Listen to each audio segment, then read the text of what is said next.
Mantap. Oke ya, udah mulai. Assalamualaikum warahmatullahi wabarakatuh. Selamat pagi lagi semuanya. Gimana hari Jumatnya? Baik-baik saja kah? Atau Baik, Bu. baik? Alhamdulillah, Bu. Pilihannya baik atau sangat baik ya. Oke, jadi hari ini kita akan melanjutkan pembahasan tentang uh, pemeriksaan pajak ya. Yang mana uh, sorry, ke pemeriksaan pajak, audit pajak ya.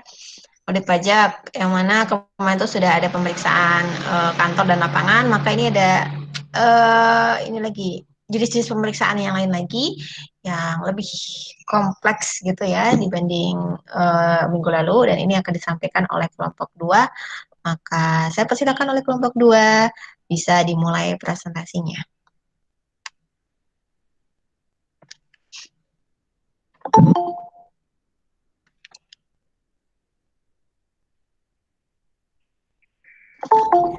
Izin share screen ya, Bu.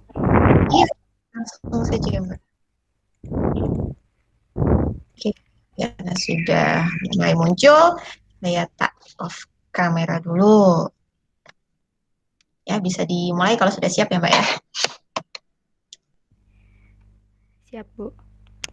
Saya mulai ya, teman-teman. Assalamualaikum warahmatullahi wabarakatuh.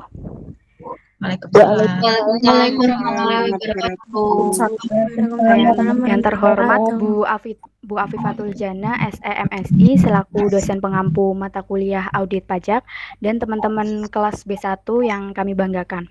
Perkenalkan, kami dari kelompok 2 akan membahas mengenai jenis pemeriksaan pajak.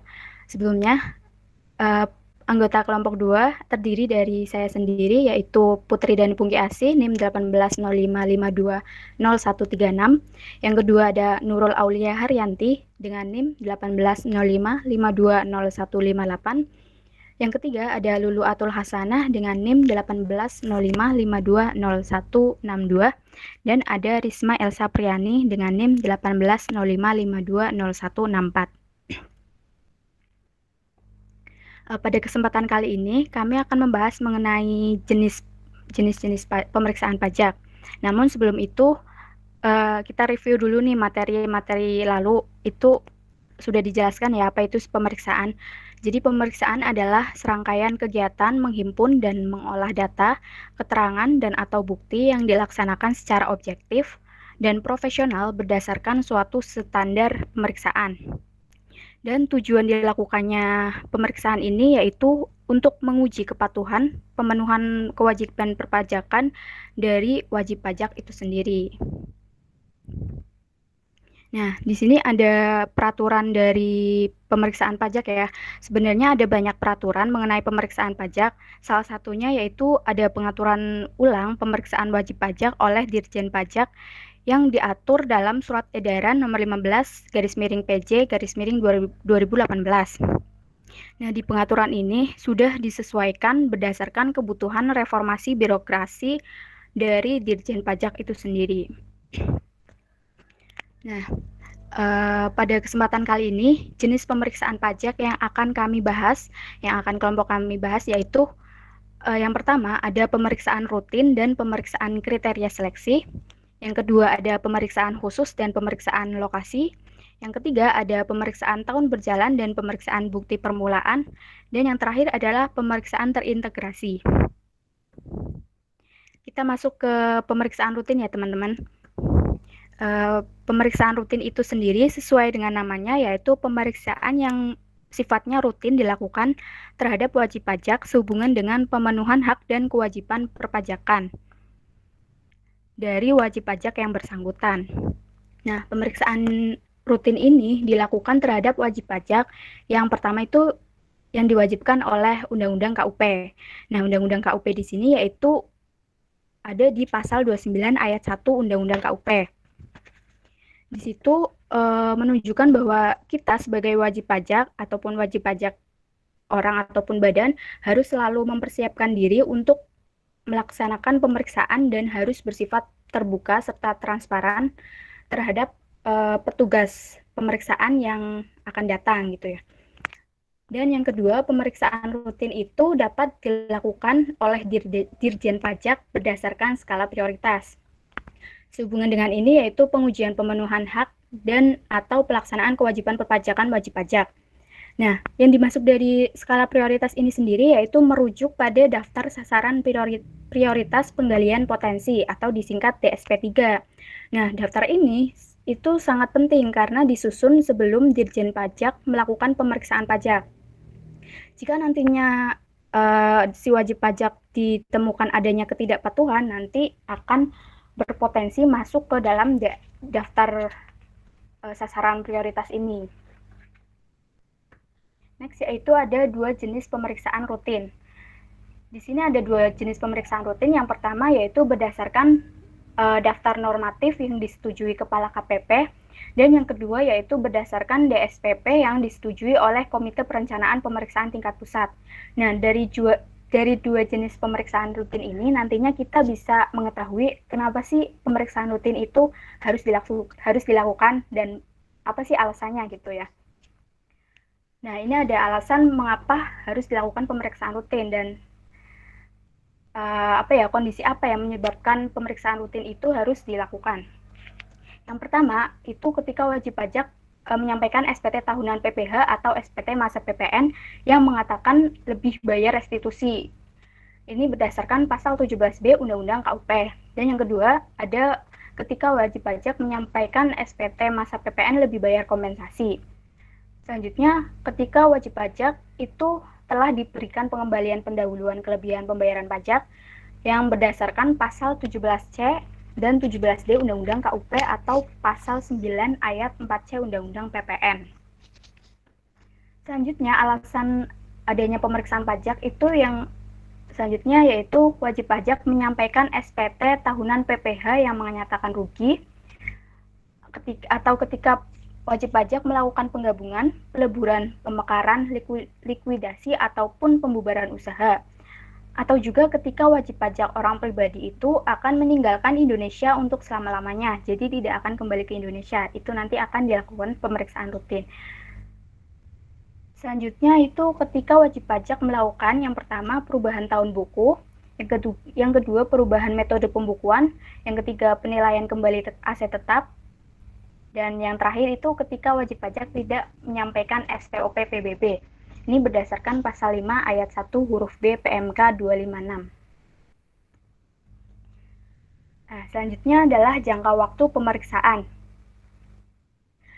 Pemeriksaan rutin ini itu dilakukan melalui 2 jenis pemeriksaan, teman-teman. Yang pertama yaitu pemeriksaan rutin, yang pertama itu jenis pemeriksaan kantor, dan yang kedua itu pemeriksaan lapangan.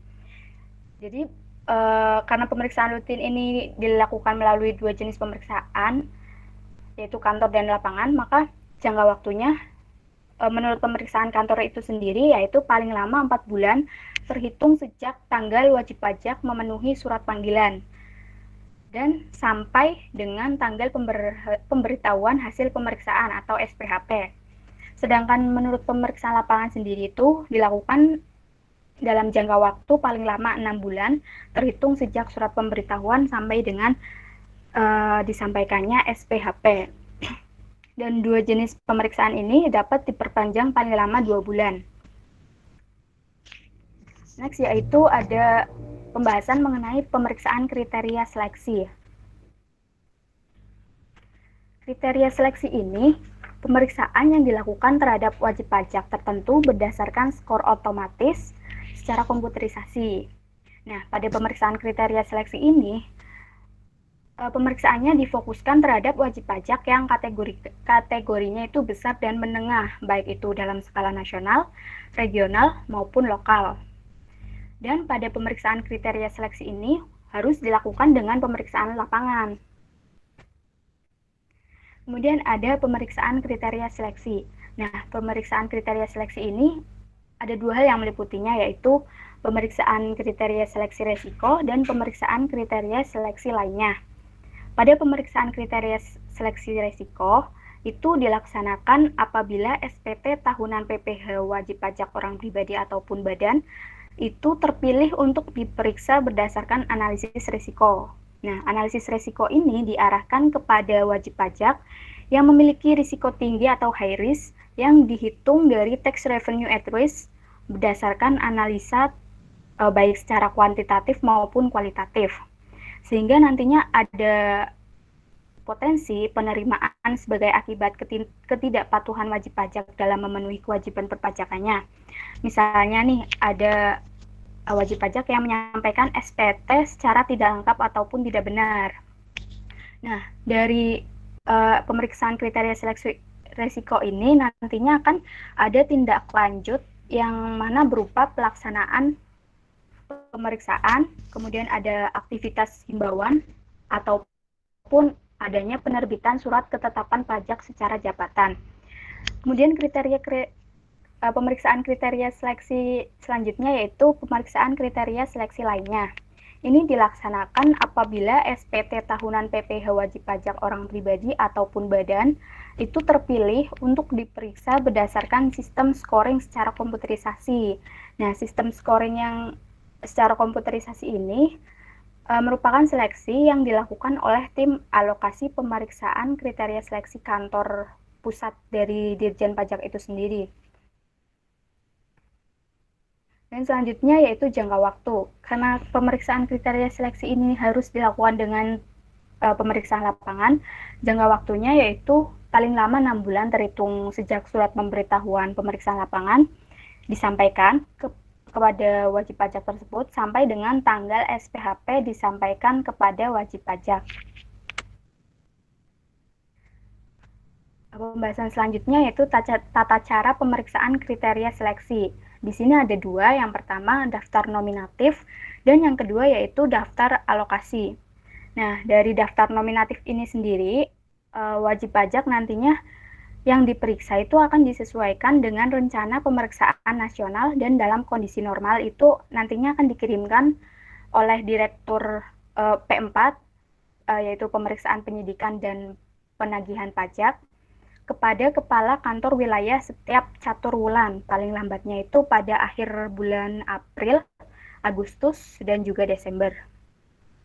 Dan ada tata cara alokasi. Tata cara alokasi ini dilakukan dengan memperhatikan rencana pemeriksaan nasional, di mana adanya tunggakan SP3 masing-masing UP3. SP3 ini surat perjanjian pemberian pinjaman, dan UP3 itu unit pelaksana pelayanan pelanggan. Nah, di sini kategori wajib pajak itu nantinya apabila memungkinkan adanya potensi pajak yang akan diterima. Kemudian pemeriksaan dalam tata cara dalam alokasi ini nantinya pemeriksaannya harus mencakup seluruh jenis pajak atau setidak-tidaknya itu mencakup pemeriksaan terhadap SPT PPh orang pribadi ataupun badan. Kemudian kepala kantor wilayahnya itu harus melakukan penelitian dan memberikan keterangan dasar pemeriksaan apabila terdapat wajib pajak dalam daftar nominatif untuk tahun pajak yang sama dengan dilakukannya pemeriksaan. Untuk pembahasan mengenai materi berikutnya akan disampaikan oleh rekan saya. Terima kasih, Bung Dit, sudah mempersilahkan saya. Selanjutnya saya akan menjelaskan tentang pemeriksaan khusus. Nah, untuk pengertian pemeriksaan khusus itu sendiri merupakan suatu pemeriksaan yang dilakukan terhadap wajib pajak yang terindikasi melakukan ketidakpatuhan dalam pemenuhan kewajiban pajaknya. Nah, pemeriksaan khusus ini dijalankan harus mengacu dengan beberapa ketentuan nih. Tidak boleh asal dilakukan pemeriksaan. Seperti yang pertama, itu berdasarkan analisis resiko yang dibuat berdasarkan profil wajib pajak atau data internal, dan bisa berdasarkan dengan data konkret. Dan yang kedua itu berdasarkan ruang lingkupnya. Dan di sini ada 3 ruang lingkup seperti 1 jenis pajak, beberapa jenis pajak, dan semua jenis pajak. Dan yang ketiga itu pemeriksaan khusus ini menggunakan sistematis pemeriksaan kantor dan pemeriksaan lapangan.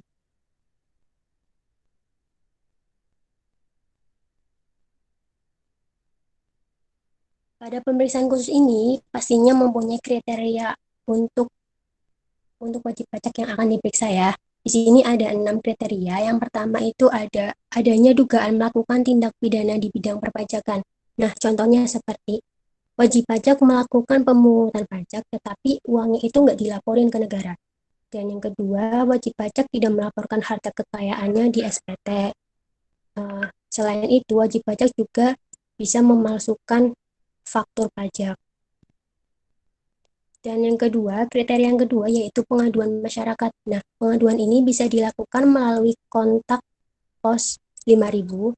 Nah, contohnya seperti pengaduan wajib pajak mengenai NPWP atau NPPKP-nya disalahgunakan oleh orang yang tidak berhak.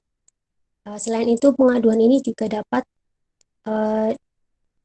dilakukan apabila wajib pajak telah dipotong pajaknya tetapi tidak disetorkan. Kriteria yang ketiga yaitu data baru atau data yang sebelumnya belum terungkap. Nah, ini juga harus diperiksa ya teman-teman. Dan yang keempat itu permintaan wajib pajak itu sendiri. Biasanya nih wajib pajak yang meminta untuk dilakukannya pemeriksaan khusus. Dan yang kelima itu adalah SPT lebih bayar hasil edit atau terjadinya manipulasi pada SPT wajib pajak tersebut. Dan yang keenam itu ada pertimbangan dari Direktur Jenderal Pajak sendiri. Next.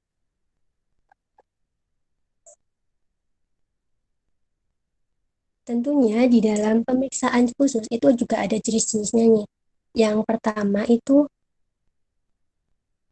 pemeriksaan khusus berdasarkan keterangan lain berupa data konkret yang dilakukan dengan sistematis jenis pemeriksaan kantor. Dan yang kedua, ada pemeriksaan khusus berdasarkan analisis resiko, satu atau beberapa jenis pajak yang dilakukan sesuai dengan sistematis pemeriksaan lapangan. Dan yang ketiga itu ada pemeriksaan khusus berdasarkan analisis resiko, seluruh jenis pajak yang dilakukan berdasarkan sistematis jenis pemeriksaan lapangan. Next. Nah, di sini ada 4 tata cara pemeriksaan khusus. Yang pertama itu usulan permintaan pemeriksaan khusus. Nah, yang tata cara yang pertama ini dilakukan oleh Kepala KPP. Kepala KPP ini dapat mengajukan usulan untuk dilakukannya pemeriksaan khusus terhadap wajib pajak yang memiliki kriteria yang tadi. Dan setiap pengajuan usulannya harus disertai alasan yang jelas dan dilengkapi dengan bukti pendukung seperti surat pengaduan masyarakat dan persetujuan dan instruksi. Yang kedua yaitu persetujuan dan instruksi pemeriksaan khusus. Pengajuan usulan tersebut akan disetujui oleh Direktur 4 kepada wajib pajak dengan mempertimbangkan alasan diajukannya usulan pemeriksaan tersebut. Yang ketiga yaitu dalam instruksi dan persetujuan pemeriksaan khusus harus memuat tahun pajak yang akan diperiksa, tanggal saat pemeriksaan harus diselesaikan, dan perlu tidaknya hasil pemeriksaan dibahas atau direview kembali sebelum dilaporkan. Dan yang keempat itu ketentuan pemeriksaan khusus lainnya. Di sini apabila ada instruksi persetujuan pemeriksaan dilakukan perlunya review pemberitahuan hasil pemeriksaan kembali setelah hasil pemeriksaan tersebut disetujui. Dan yang kedua itu konsep laporan penerimaan pajak harus dilengkapi dengan kopi SPT tahunan dan laporan keuangan atau laporan keuangan. Ketiga yaitu laporan penerima pajak harus memuat penjelasan mengenai terbukti atau tidaknya alasan yang menjadi dasar diterbitkannya persetujuan atau instruksi pemeriksaan khusus. Dan yang keempat yaitu pemeriksaan khusus hubungan dengan adanya perluasan tahun pajak yang diperiksa itu juga dapat dilaksanakan setelah Direktur P4 atau koordinator menerbitkan lembaran penugasan pemeriksaan. Dan ketentuan lainnya itu apabila terjadi benturan antara pemeriksaan maka akan dilakukan oleh UP3 yang telah lebih dulu menyampaikan surat pemberitahuan pemeriksaan pajak kepada wajib pajak kecuali ditentukan lain oleh Direktur P4. Next.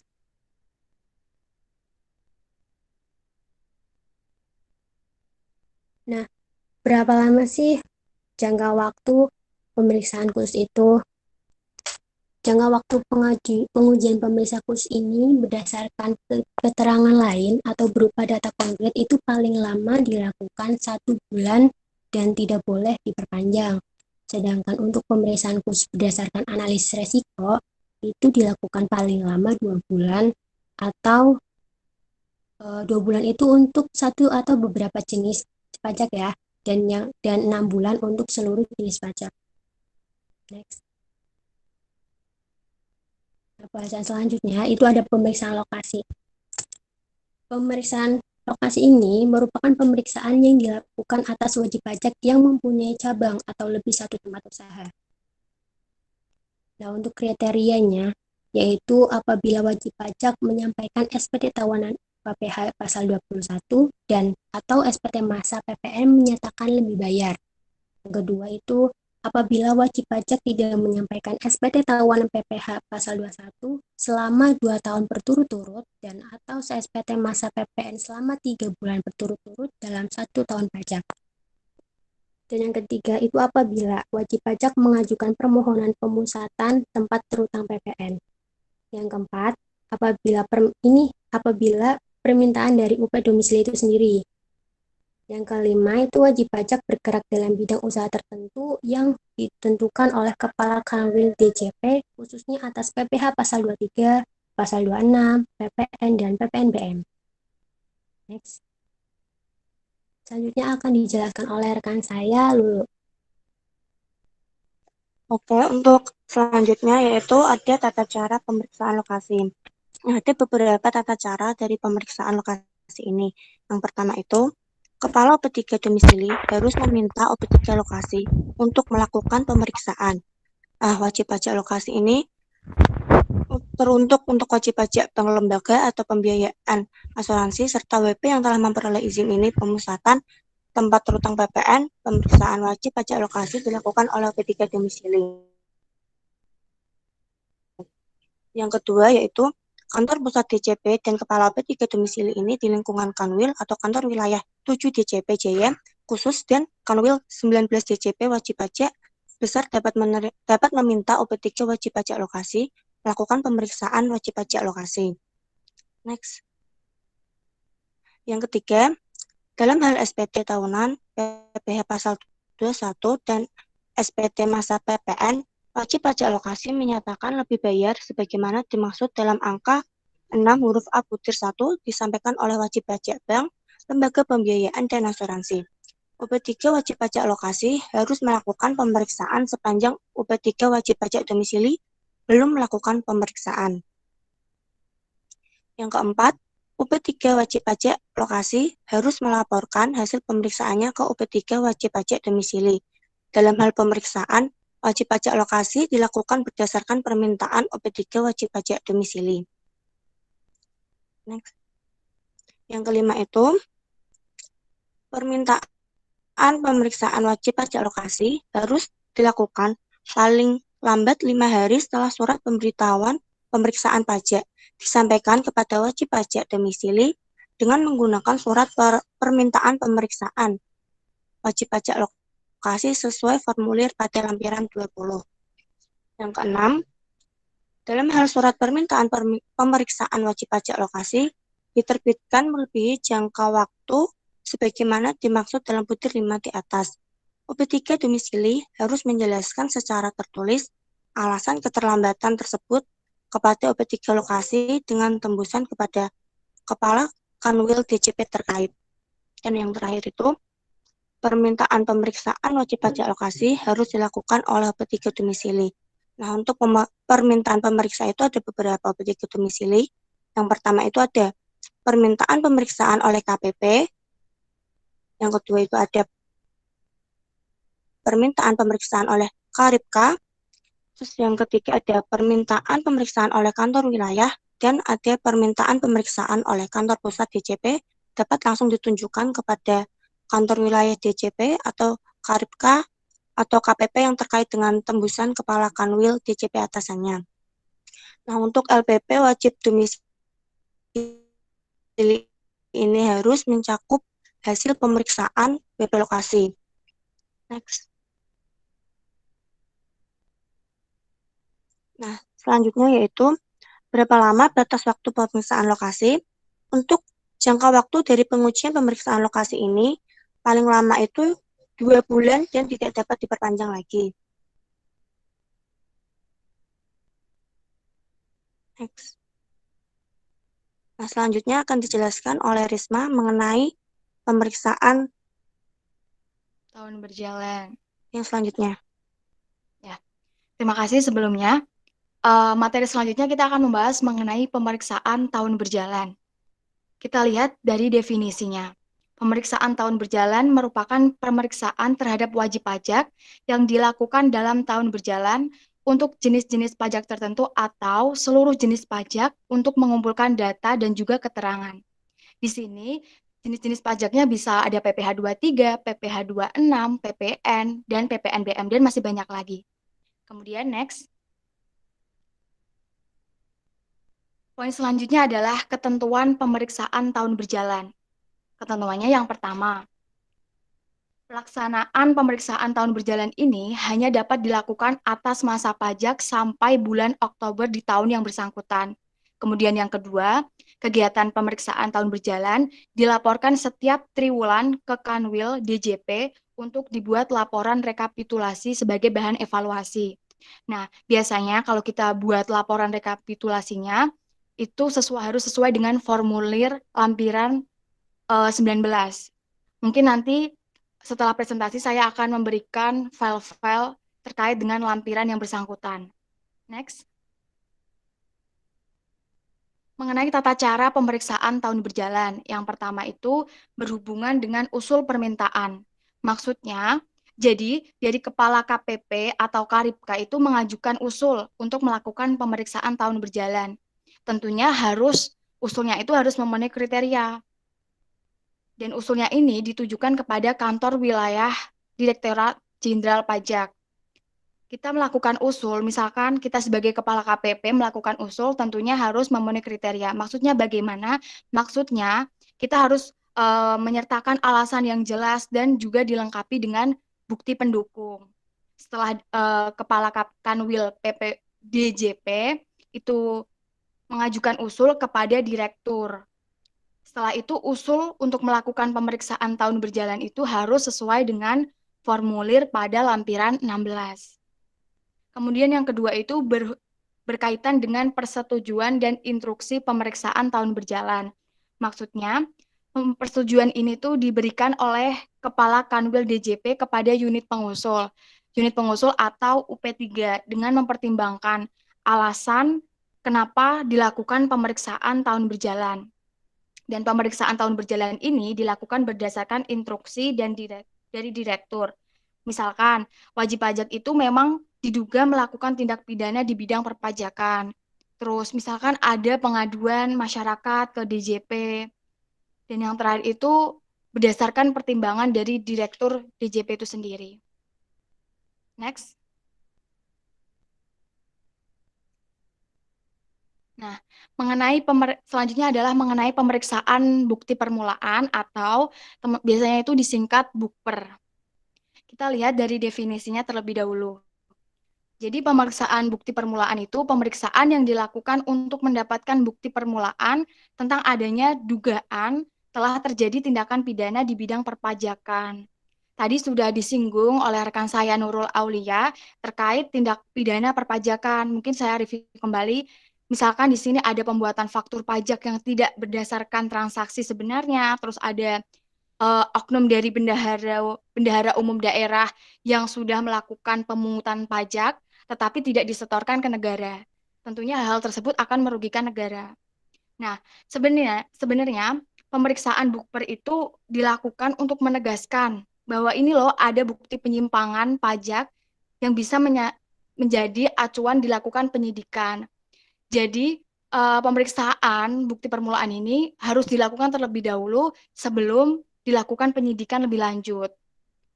Maksud adanya tulisan-tulisan keterangan itu apa sih? Nah, itu adalah maksud dari bukti permulaan, bahwa bukti-bukti itu bisa meliputi tulisan, perbuatan, keterangan, benda-benda yang intinya memberikan petunjuk bahwa tindak pidana di bidang perpajakan itu sedang atau memang telah terjadi Kemudian next, untuk bukti permulaan itu sendiri ada dua. Yang pertama itu secara terbuka dan yang kedua itu secara tertutup. Kita bahas dulu yang secara terbuka.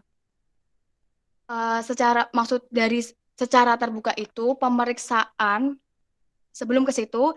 Jadi pemeriksaan bukper ini berkaitan dengan permohonan pengembalian kelebihan pembayaran pajak karena sesuai yang disinggung oleh rekan saya, Pungki tadi, bahwa pemeriksaan ini untuk menguji kepatuhan pemenuhan kewajiban perpajakan.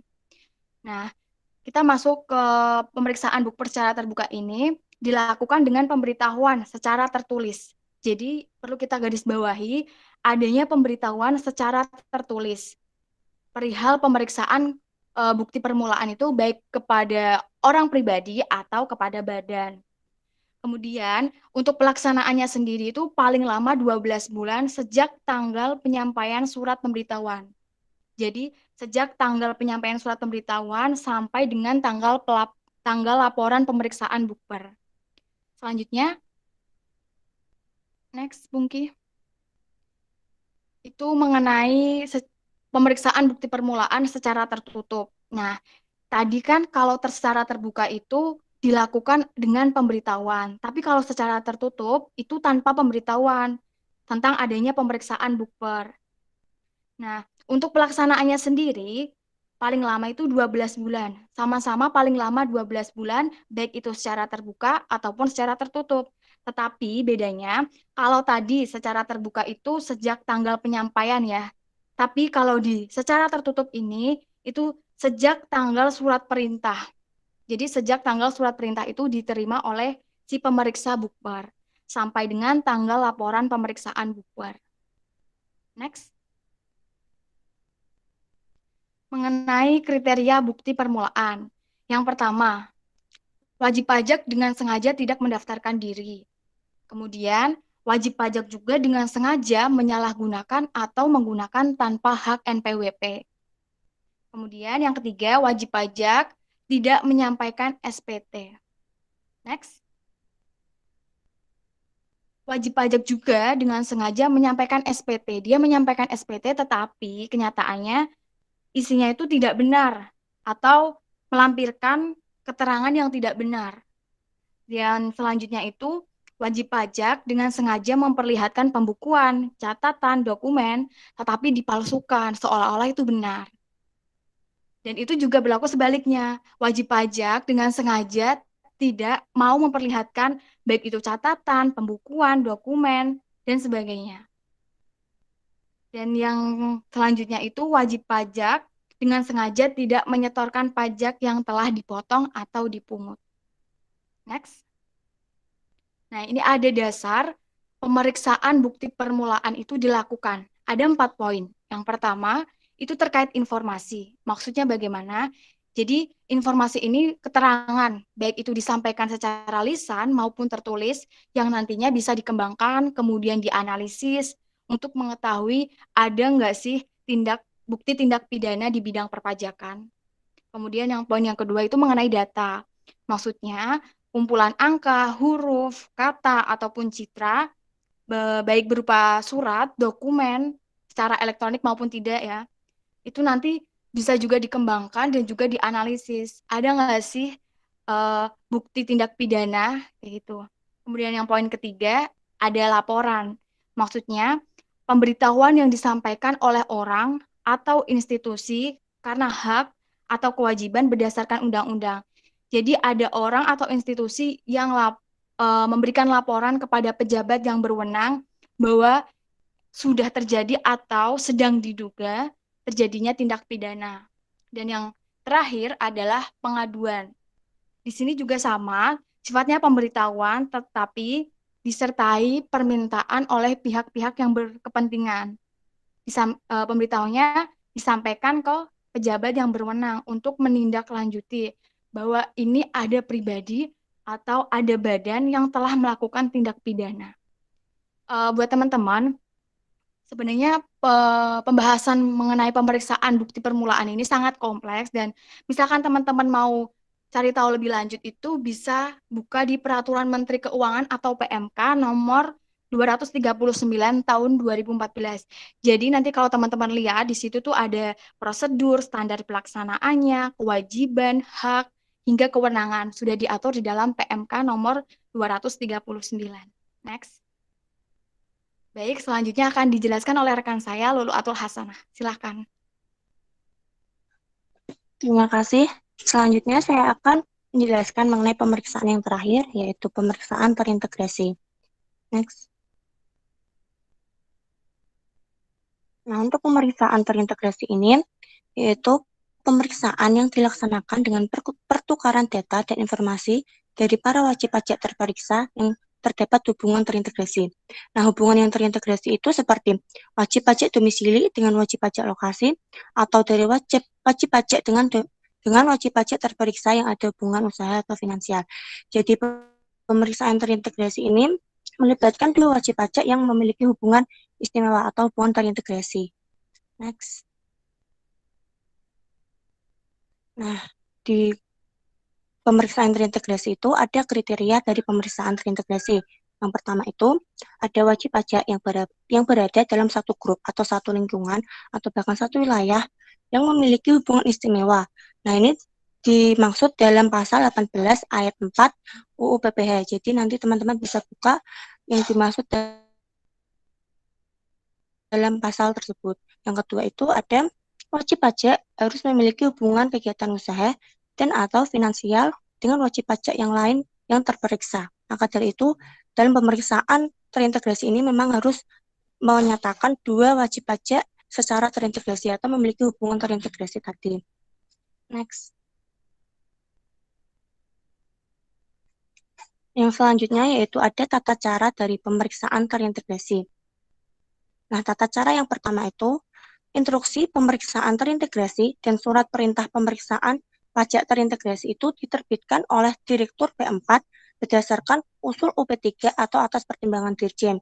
Jadi, adanya instruksi dari pemeriksaan integrasi itu dan surat perintah pemeriksaan dari pajak terintegrasi harus diterbitkan berdasarkan usulan dari UP3 atau pertimbangan dari Dirjen Pajak. Yang kedua, tim pemeriksa pajak terintegrasi merupakan gabungan dari berbagai UP3 di lingkungan DJP yang dibentuk sesuai dengan lokasi dan kompleksitas jaringan transaksi para wajib pajak terperiksa. Jadi, tim pemeriksanya itu merupakan gabungan dari unit pengusul tiket di lingkungan DJP-nya. Jadi, harus sesuai dengan lokasinya atau satu lokasi, sehingga nanti dapat melaksanakan pemeriksaan terintegrasi secara baik. Maka dari itu, harus dengan lokasi dan kompleksitas jaringan transaksi wajib pajak yang terperiksa juga sama. Terus yang ketiga itu ada pelaksanaan pemeriksaan harus dilakukan dan diselesaikan secara bersamaan oleh semua tim pemeriksa, kecuali terhadap SPT wajib pajak yang menyatakan lebih bayar. Yang keempat, setiap supervisor yang tergabung dalam pemeriksaan terintegrasi itu secara berkesinambungan harus melaksanakan rekonsiliasi, ekualisasi, koordinasi, dan melaporkannya itu kepada Direktur P4. Jadi setiap tim supervisornya itu harus melakukan atau melaksanakan dari rekonsiliasi, ekualisasi, dan koordinasi. Dan harus disampaikan kepada Direktur P4 supaya dilanjutkan pemeriksaan terintegrasinya. Selanjutnya, yaitu yang kelima, data yang diperoleh oleh suatu tim pemeriksa terintegrasi harus disampaikan kepada tim pemeriksa lainnya dan dirumuskan dalam KKP dengan tembusan kepada Direktur P4. Mengapa kok harus disampaikan kepada tim pemeriksa lainnya? Karena di sini kita memeriksa dua wajib pajak yang terintegrasi. Jadi harus saling komunikasi sehingga data-data yang diperoleh harus saling melengkapi atau saling disampaikan kepada tim yang lainnya dan nantinya akan ditembuskan ke Direktur P4. Selanjutnya yang keenam, konsep LPP atau laporan penerimaan pajak terintegrasi harus ditelaah dan dikoordinir oleh Direktur P4. Yang ketujuh, pemberitahuan hasil pemeriksaan akan disampaikan kepada wajib pajak setelah berkonsultasi dengan Direktur P4. dan tanggapan wajib pajak atas pemberitahuan tersebut dibahas bersama di bawah koordinasi Direktur P4. Nah, kenapa kok harus berkonsultasi dulu dengan Direktur P4? Karena di sini kita seperti yang saya jelaskan tadi, kalau pajak terintegrasi ini, pemeriksaan terintegrasi ini melibatkan dua informasi, sehingga harus dilakukannya berkonsultasi atau dibahas dengan Direktur P4 supaya tanggapan tersebut bisa langsung disampaikan ke Dirjen atau Direktur Jenderal Pajak. Nah, yang terakhir itu, apabila dalam waktu bersamaan itu wajib pajak yang diperiksa secara terintegrasi sedang dilakukan pemeriksaan oleh P3 lain, maka jenis pemeriksaan tersebut dapat diubah menjadi pemeriksaan terintegrasi. Next. Nah, untuk jangka waktu pemeriksaan terintegrasi itu melalui pemeriksaan lapangan. Dengan demikian, jangka waktu dari pemeriksaan terintegrasi yaitu dilakukan paling lama 6 bulan, dihitung sejak surat pemberitahuan pemeriksaan terintegrasi disampaikan kepada wajib pajak, sampai tanggal surat pemberitahuan hasil pemeriksaan atau SPHP disampaikan kepada wajib pajak. Next. Nah, demikian presentasi dari kelompok 2. Jika ada kurang lebihnya kami mohon maaf. Untuk diskusi nanti bisa langsung lewat learning dan akan dilanjutkan untuk Bu Afi. Silakan Bu, jika mau menanggapi. Oke ya, terima kasih pada kelompok 1 sudah menyampaikan hasil diskusinya. Dan diskusinya materi ini sudah sangat lengkap ya saya rasa. Jadi mungkin bisa ditampilin aja Mbak, saya mereview gitu ya, meringkas diskusi yang sudah dibahas hari ini materinya. Bisa tolong tampilin PPT yang halaman awal Mbak, yang ada 4 jenis pemeriksaan itu. Iya, betul. Ya. Oke. Jadi seperti yang sudah disampaikan tadi oleh kelompok 2 ya, bahwa jenis pemeriksaan itu ternyata ada banyak sekali. Dan masing-masing pemeriksaan itu punya kriterianya tersendiri, punya apa istilahnya? Syarat-syarat gitu ya, syarat-syarat khusus ketika suatu pemeriksaan itu akan dilaksanakan atau akan dijalankan. Dan kebanyakan dari pemeriksaan itu adalah wajib ya bagi tim pemeriksa atau bagi KPP setempat yang akan melakukan pemeriksaan itu untuk mengirimkan surat keterangan bahwa si WP tersebut akan dilakukan pemeriksaan. Itu wajib hukumnya, kecuali tadi ya yang apa namanya? Yang pemeriksaan bukti permulaan tertutup ya kalau nggak salah ya, kecuali itu. Oke, yang pertama kita bahas dulu tentang pemeriksaan rutin. Sesuai namanya pemeriksaan rutin, maka pemeriksaan tersebut dilakukan secara kontinu dan dilakukan secara periodisasi ya. Jadi ada masanya tiap berapa, mungkin tiap tiap masa atau pemeriksaan tiap tahunnya seperti itu. Akan tetapi di dalam pemeriksaan rutin, wait ya, bentar ya.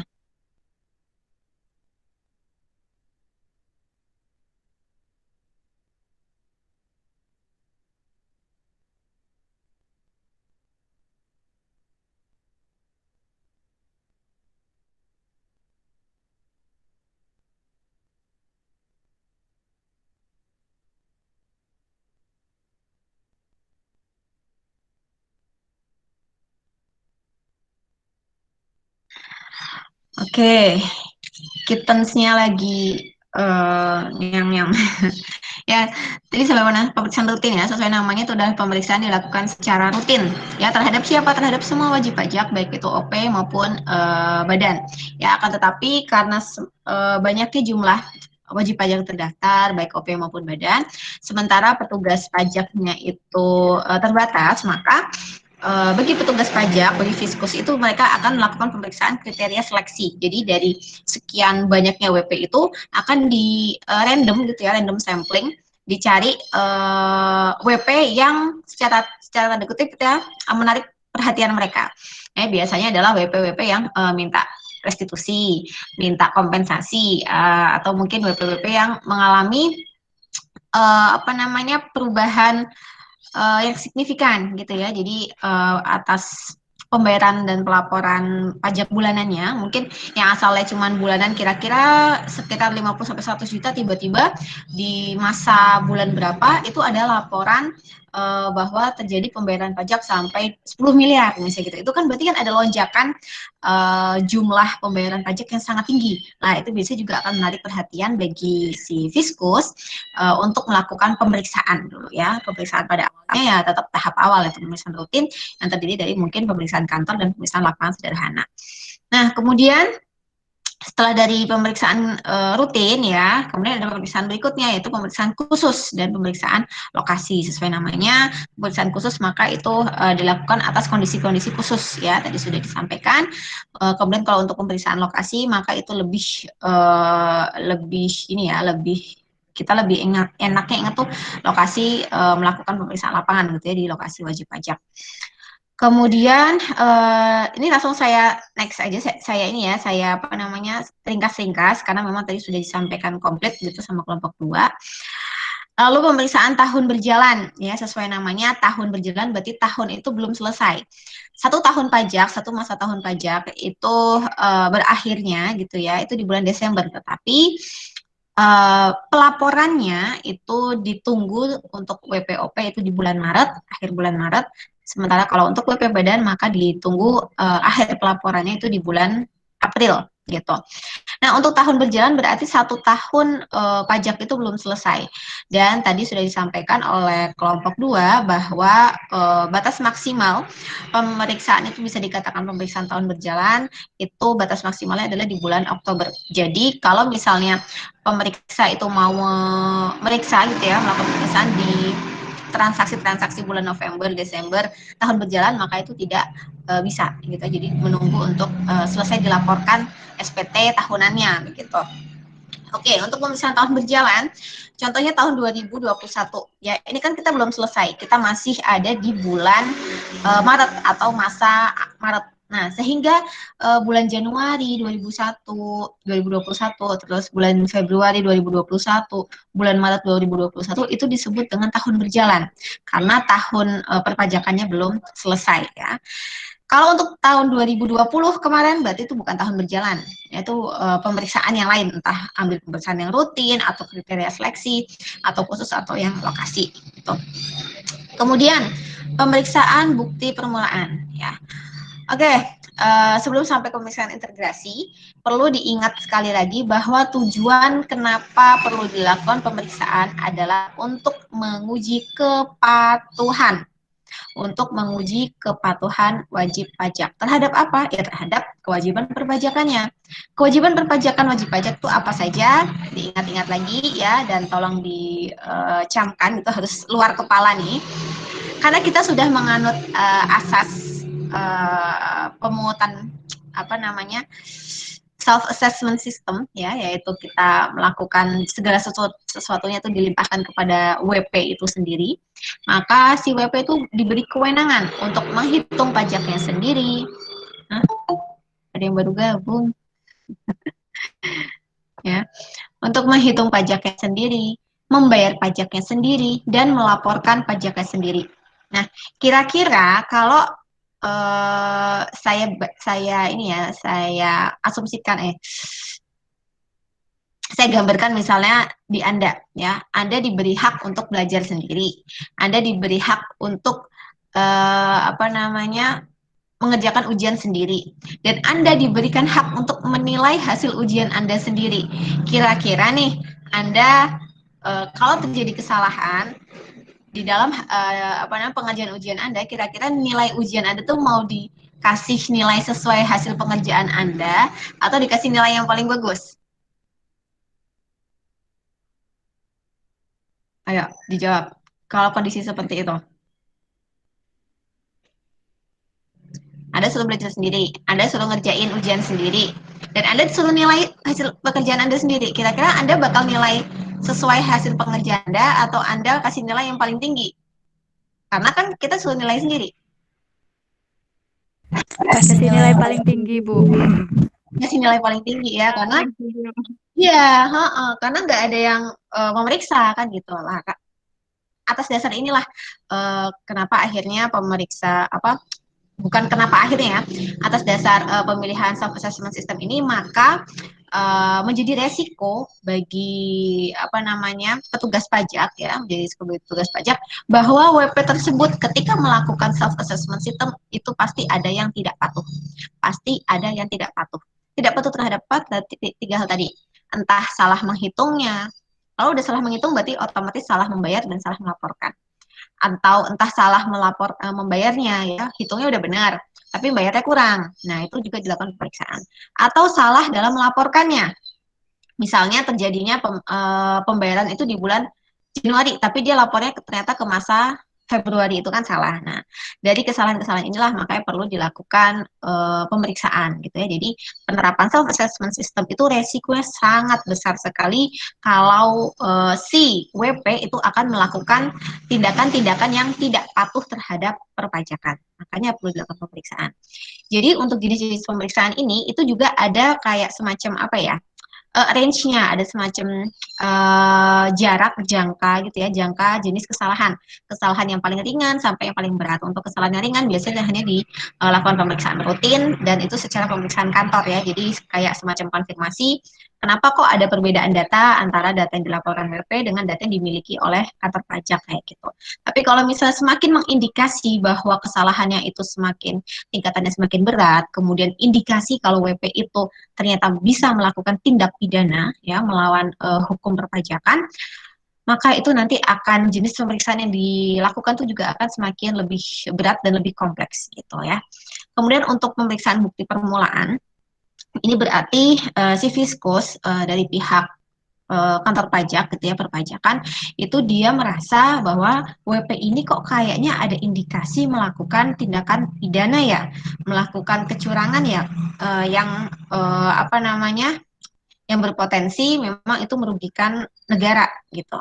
Nah, itu maka akan dilakukan bukti permulaan. Jadi udah dapat bukti-bukti yang cukup gitu ya, bahwa bukti-bukti tersebut menunjuk WP ini tuh memang ada indikasi melakukan pidana, ada melakukan kejahatan melawan hukum. Nah, itu nanti dia akan masuk ke pemeriksaan bukti permulaan. Kemudian setelah pemeriksaan bukti permulaan, ada jenis pemeriksaan berikutnya yaitu terintegrasi. Untuk pemeriksaan terintegrasi ini memang jenis pemeriksaan yang paling, kalau saya bilang ya, yang paling kuat buktinya, karena pemeriksaan terintegrasi itu tidak hanya melihat di satu WP, tapi melihat di lebih dari satu WP, bisa 2, 3, atau lebih, di mana WP tersebut antara satu WP dan WP lain itu ada hubungannya. Misalnya PT A dengan PT Z itu melakukan jual beli barang. PT A penjual, PT Z pembeli. Si PT Z mengaku kalau dia dan melaporkan kalau dia itu dipotong pajak oleh PT A. Sementara PT A itu tidak melaporkan pemotongan pajak yang dilakukannya terhadap PT Z. Nah, ini disebut juga pemeriksaan terintegrasi. Jadi data dari PT A dan PT Z itu tidak sama, padahal mereka berdua ada hubungannya kayak gitu ya. Kemudian pemeriksaan terintegrasi itu juga bisa dikatakan gitu ya, kalau misalnya antara data-data gitu ya, data-data A ini mungkin ada di kantor pajak wilayah Jakarta. Sementara data-data si PTZ itu ada di kantor pajak wilayah Semarang misalnya kayak gitu. Nah, dari masing-masing kantor pajak ini itu bisa saling melakukan hubungan, koneksi, integrasi untuk memberikan dan mencocokkan data-data yang ada antara si PTA dan PTZ ini. Ya, setelah dicocokkan, bagaimana? Apakah memang terjadi penggelapan pajak gitu ya, atau terjadi ketidakcocokan data? Nah, itu nanti akan dilakukan pemeriksaan yang lebih mendalam lagi ya. Jadi maksud terintegrasi ini, Anda udah paham ya maksud makna integrasi ya. Jadi itu tidak hanya melibatkan satu pihak, tapi berbagai pihak, entah itu dari pihak WP-nya maupun dari pihak Direktorat Jenderal Pajak itu sendiri. Ya, di tingkatannya bisa dari antar KPP atau kepada Karikpa atau kepada Kanwil juga, tergantung dengan kesalahan wajib pajak itu sendiri dan besar dari wajib pajak itu sendiri. Tadi kan wajib pajak itu kan ada pembagiannya ya, ada yang untuk UMKM, kecil menengah, kemudian ada yang menengah, ada yang tingkat skala itu besar, dan itu bisa skala lokal, regional maupun nasional. Oke, mungkin itu saja yang bisa saya rangkum gitu dari hasil presentasi minggu ini. Kemudian kita bisa nanti, gimana Mbak? Iya, Bu. Sorry, di tempat saya lagi ada mobil ngetem, gak kedengeran. Jadi nanti setelah ini bisa ini ya, bisa kita lanjutkan sesi tanya jawab di e-learning, dan seperti biasa terbatas 9 penanya ya, 9 penanya yang start untuk bertanyanya itu adalah setelah sesi selesai gitu ya. Oke, mungkin itu saja dari saya. Terima kasih pada kelompok 2. Mari kita berikan give applause untuk kelompok 2 secara online. Terima kasih Bu Afi. Ya, sama-sama. Bu mau tanya. Kamu apa? Aku nurut Risma aja yang tanya. Oke, gimana? Tanyanya sama ke Bu. Iya, Kak, jadi dulu kan kesepakatannya kalau yang bertanya itu yang kami jawab nanti setelah Gamit ya Bu. Jadi misalkan udah fokus reviewnya, yang kami jawab, karena ini banyak yang udah masuk, tapi sesuai kesepakatan kemarin kan setelah Gamit ya Bu ya. Iya, saya dari awal udah bilang setelah Jimit gitu. Jadi harus mendengarkan sampai utuh sampai selesai, kemudian bareng-bareng start setelah meet selesai gitu. Ya. Berarti ini yang udah masuk nanti kami pilih lagi dari yang memang sudah selesai Gamitnya ya Bu. Yang udah masuk kami tidak jawab. Monggo, silakan. Ya. Baik Bu, terima kasih Bu Afi. Oke, ya sama-sama. Ya, jadi gitu ya, biar fair. Jadi biar kita fokus dulu di Meet, nanti setelah dari Meet selesai, baru silakan Anda buka e-learning. Atau Anda udah persiapan di e-learning, begitu Meet selesai langsung kirim kan, nggak masalah ya, yang penting selesai dari Meet dulu.